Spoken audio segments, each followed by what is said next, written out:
je reviens avec un tutoriel que vous m'avez énormément réclamé, puisque c'est un make-up que je portais dans ma vidéo Mes produits terminés, la dernière vidéo. Et en fait c'est un cut crease, donc j'ai décidé de l'appeler assez soft et glam parce que pour moi c'est vraiment ce qu'il représente, il est très facile à faire. Comme ça je vais vous apprendre un petit peu ma petite technique toute simple, un petit peu comment on fait, et puis comment reproduire ce make-up que je trouve ravissant, qui est super simple et qui met facilement en valeur et qui, voilà, vous pouvez utiliser pas mal de produits de toute variété. Donc sans plus tarder, commençons. Comme pour n'importe quel maquillage, je commence par appliquer ma base à paupières, donc là c'est celle de NARS, et comme d'habitude elle va me permettre d'assurer la longévité de mes fards toute la journée. Donc pour les yeux, j'utilise ma palette de fard Make Up Geek et je commence avec le crème brûlée qui a de légers sous-tons orangés, donc du coup c'est très flatteur pour le teint je trouve. Et donc celui-ci je l'applique dans le creux, il va me servir de base pour mieux estomper les fards que je vais ajouter par la suite et ça définit davantage le creux. Donc voilà, je l'applique de manière diffuse et je n'oublie pas de l'estomper un petit peu. Maintenant j'utilise le fard Last Dance qui est un prune légèrement satiné. En théorie, je vous recommande d'utiliser principalement des fards mat dénués de toute paillette pour le creux parce que c'est ce qu'il y a de plus adapté. Mais là ici à l'application ça ne se voit vraiment pas, c'est très léger, pour un cut crease ça passe. Donc je vous conseille d'utiliser en fait un pinceau biseauté comme ici. D'ailleurs j'utilise mon kit de pinceau et par ailleurs tant que j'y pense, il reste très peu d'exemplaires, donc s'il vous intéresse toujours n'hésitez pas, il est disponible sur Spongeac. Le lien sera en barre d'infos et donc comme je vous le disais, je vous recommande d'utiliser un pinceau biseauté, c'est plus précis et ça permet de bien aller dans le creux pour avoir un tracé bien droit. Et ensuite je fais une ligne mais à l'arrache on va dire, en coin externe, comme ça va me servir de point repère pour mon liner et ça c'est très joli à la fin, vous allez voir. Ça permet de faire une illusion de double liner, donc vous voyez comment je fais des petits à-coups, mais surtout il ne faut pas trop avoir de matière sur le pinceau, sinon ça va être beaucoup trop visible. Et voilà, il faut sans arrêt estomper, ajouter un petit peu, estomper, ajouter un petit peu, etc. Maintenant je prends le fard Coco Beer qui est un de mes fards préférés de chez Make Up Geek. C'est un brun presque brique, il est super intense et donc je le place avec le premier pinceau que j'ai utilisé, toujours dans le creux puisque le cut crease c'est ça, c'est appliquer un fard uniquement dans le creux de paupière mais de façon à rester vraiment, avoir presque une ligne en fait, et vous voyez pareil, je l'étends un petit peu vers le coin externe. Maintenant je vous conseille d'utiliser un fard à paupières crème, donc c'est plus facile en fait, ça va permettre de bien faire la limitation entre le cut crease et votre paupière mobile. Donc là c'est un paint pot de chez Maybelline. Vous pouvez tout aussi bien faire avec un fard en poudre tout simplement, mais c'est vrai que j'ai tendance à préférer le texture crème pour vraiment bien, comme je vous le disais, délimiter le cut crease de la paupière mobile. En fait ça se fait en plusieurs fois tout simplement, et je fais la même chose sous le coin externe, là où j'ai étendu un petit peu le fard pour encore une fois bien délimiter, et vous allez voir ça fait toute la différence à la fin du maquillage. Pour la paupière mobile, je mixe ces deux couleurs des fards à paupières foiled de Make Up Geek toujours. Donc le premier est plutôt un champagne presque doré, le second est plus rosé. Et comme ça j'aime bien mixer pour avoir la teinte qu'il me faut. Comme vous voyez, c'est des fards à paupières hyper pigmentés et qui sont super lumineux, au fini métallique. Donc j'aime bien ce contraste en fait entre le cut crease qui est totalement mat et la paupière mobile qui est totalement vibrante et métallique. Ça fait un contraste plutôt cool, en tout cas que moi j'aime bien. N'hésitez pas à repasser avec le même pinceau pour le cut crease, légèrement mais vraiment délicatement pour bien fondre les deux couleurs.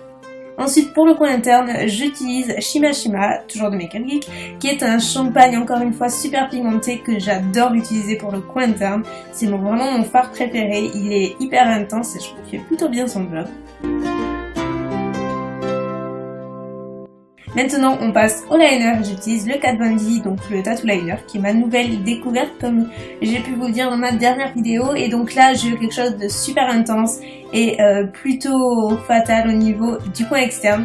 Donc je n'hésite pas à faire ma virgule plutôt longue, à l'accentuer, et je vais juste au dessous du fard que j'ai étendu sur le coin externe. Comme vous pouvez le voir, je vais juste en dessous pour garder vraiment le clair en fait entre le liner et le fard, comme j'espère que vous comprenez ce que je dis, j'ai l'impression de m'embrouiller. Et donc après je trace mon liner du coin interne jusqu'au coin externe en faisant vraiment une virgule le plus fin possible et surtout la plus longue possible. Enfin, on va pas aller jusqu'au cuir chevelu non plus, mais vous voyez ce que je veux dire.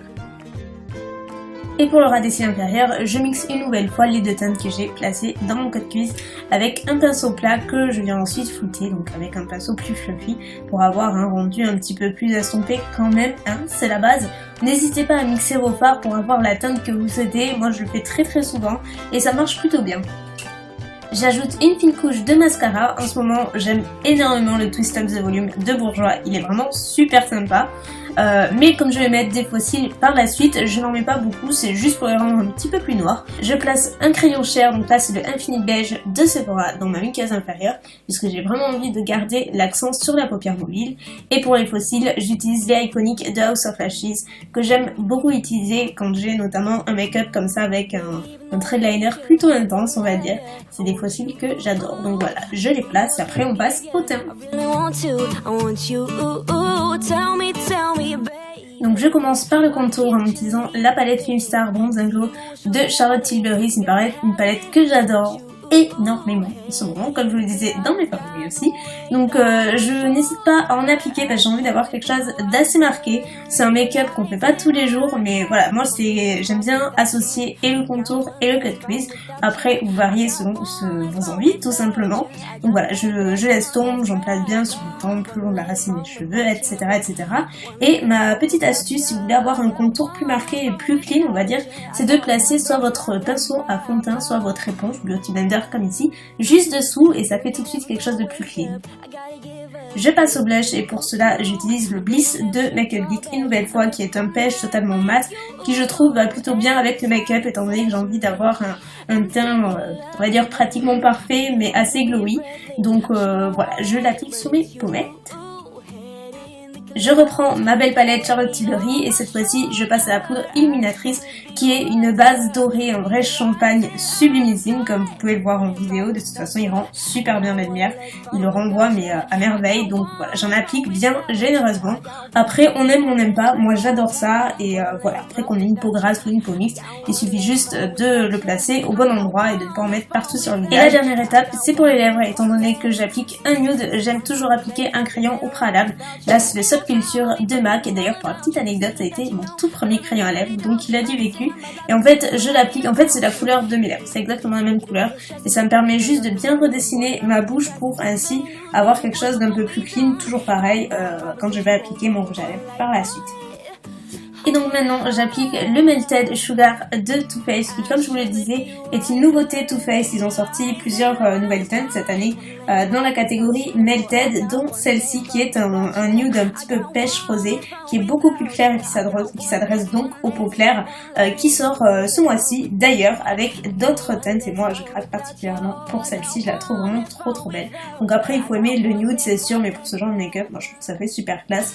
Mais encore une fois vous pouvez utiliser n'importe quelle couleur de rouge à lèvres. Et donc voilà pour ce make-up. Écoutez, j'espère qu'il vous aura appris peut-être 2-3 trucs, mais en tout cas qu'il vous aura peut-être inspiré pour votre prochain maquillage. Ça change un petit peu de ce que je peux faire et pourtant c'est, je trouve que ça change et c'est plutôt classe. N'hésitez pas à me dire ce que vous en pensez. N'oubliez pas que vous pouvez retrouver la liste de tous les produits que j'utilise et leurs références en barre d'infos. Sur ce, moi je vous fais des tonnes de bisous et je vous dis à très bientôt pour la prochaine vidéo. Et tant que j'y pense, n'hésitez pas à me dire dans les commentaires ce que vous aimeriez voir en vidéo parce que votre avis compte beaucoup, oui. Allez, plein de bisous, ciao.